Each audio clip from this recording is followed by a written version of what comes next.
Welcome to Webline.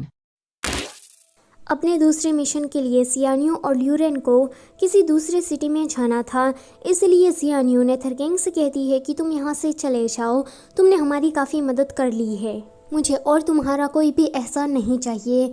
तो वो सोचता है कि शव्यू, मैं तुम्हें इतनी आसानी से नहीं छोड़ने वाला। आगे सियानियो और ल्यूरेन साउ सिटी में पहुँच जाते हैं। वहाँ पर बिल्डिंग के सामने वो लोग एक घोस्ट को देखते हैं। उस घोस्ट ने किसी इंसान को अपने कब्जे में कर लिया था। वो फीमेल घोस्ट उस इंसान को ज़बरदस्ती सुसाइड करने पर मजबूर कर रही थी। तो ये दोनों वहाँ पर आ जाते हैं। जियानियो उस लड़के को बचाने की ट्राई करती है पर खुद ही नीचे गिर जाती है। नेथरकिंग आकर उसे बचा लेता है। जियानियो कहती है कि तुम यहाँ पर फिर से आ गए, अब जबकि तुमने मुझे बचा ही लिया है तो तुम मेरा सेवियर बनने का नाटक मत करो। तो नेथरकिंग कहता है कि शव्यू, क्या तुम मुझे एक चांस नहीं दोगी? मैंने जो पास्ट में गलतियाँ की है मैं उसे सुधारना चाहता हूँ। जियानियो कहती है कि जब तक मैंने तुम्हारा चेहरा नहीं देखा था तब तक मेरी जिंदगी में शांति थी। ल्यूरेन कहता है कि अच्छा, तो तुम नेथरकिंग हो। जियानियो कहती है कि ये काफ़ी लंबी कहानी है और मुझे इसके बारे में बात ही नहीं करनी है, तो मुझे पूछना मत। जियानियो उस मोटे लड़के से पूछती है कि तुम्हारे साथ क्या हुआ। तो वो मोटा लड़का कहता है कि मेरा नाम चेन है और मैं इस होटल में आया था। कमरा नंबर 1102 में एक भूत थी, मुझे पता नहीं था। ये भूत मुझे आवाज़ के ज़रिए कंट्रोल करने लगी और ये मुझे मारना चाहती है। मैं तो उसे जानता भी नहीं, पता नहीं क्यों वो मेरे साथ ऐसा कर रही है। जियानियो कहती है कि कोई बात नहीं, हम इसकी छानबीन कर लेंगे। नेथरकिंग कहता है कि शव्यू, ये काफ़ी ज़्यादा खतरनाक है।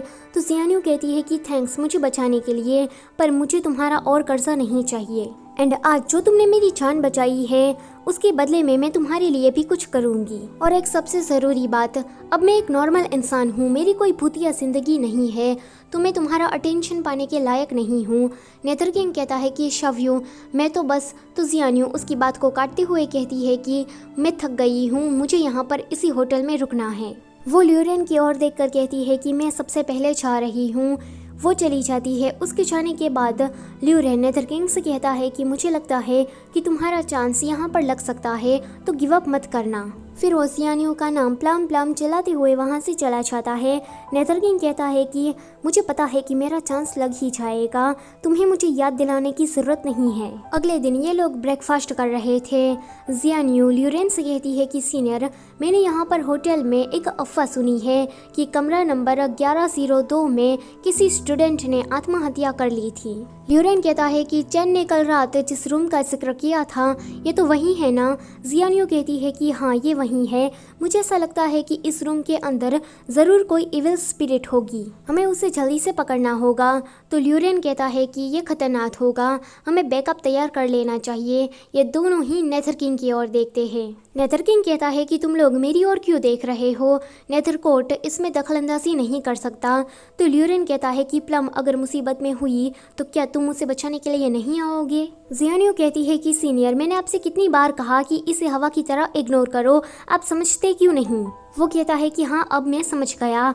आगे ये सभी लोग रूम नंबर 1102 में जाते हैं। इस कमरे के अंदर ठंडी हवा आ रही थी, ऊपर से पूरे कमरे में तालिस्मान चिपके हुए थे। नेथरकिंग एक तालिस्मान को पकड़ता है तो वो कहता है कि ये तालिस्मान तो मास्टर तियानी का लगता है। जियानियो एंड ल्यूरेन कहते हैं कि अगर ये मास्टर तियानी का है यानी कि ये माउंट माओ से जुड़ा हुआ है, पर हमारे मास्टर ऐसा कैसे कर सकते हैं? ज़रूर इसके पीछे कोई तो कारण होगा। वो लोग उस कमरे में इधर उधर देख रहे थे। बाथरूम के अंदर से एक लड़की की आत्मा आती है और वो जियानियो पर हमला करने वाली थी। जियानियो अपनी तलवार से अपने खुद का बचाव कर रही थी। जियानियो उस आत्मा से कहती है कि तुम ही थी ना जिसने यहाँ पर सुसाइड कर ली थी? तो वो लड़की कहती है कि तुम्हें कैसे पता चला? तो जियानियो कहती है कि अरे तुम तो वही हो जो कि कल रात चेन को सुसाइड करने पर मजबूर कर रही थी। तो वो लड़की जिसका नाम शव शव था, वो कहती है कि पहले उसने मुझे हार्म किया, उसके बाद मैं तो बस अपना बदला लेना चाहती थी। जियानियो उससे पूछती है कि तुम्हारे साथ क्या हुआ, क्या तुम हमें ठीक से बताओगी? तो शव शव कहती है कि ये 1 महीने पहले की कहानी है। मेरी स्कूल में कुछ स्टूडेंट इस होटल में आए थे और हम सभी लोग कमरा नंबर 1102 में रुके थे। रात होते ही उस चैन ने मुझे काफी ज्यादा ड्रिंक पिलाई और मेरा रेप कर दिया, और रेप करने के बाद उसने मुझे यहाँ बिल्डिंग से धक्का दे दिया ताकि सबको ये लगे कि मैंने सुसाइड कर लिया है। मैं तो बस उस चैन से अपना बदला लेना चाहती थी। ल्यूरेन कहता है कि अच्छा, तो हमने कल रात किसी गलत आदमी को बचा लिया। नेथर किंग कहता है कि तुम्हारे कहने का मतलब ये है कि तुम विक्टिम हो, तो फिर ये सारे तालिस्मान इस रूम में कर क्या रहे हैं? क्या तुम हमसे कुछ छुपा रही हो? क्या तुमने हमसे कुछ झूठ बोला है? तो शाओ कहती है कि नहीं, मैंने तुमसे कोई भी झूठ नहीं बोला है। सो आज का चैप्टर होता है यहीं पर ही खत्म। Don't forget to like, share and subscribe. Thank you for watching.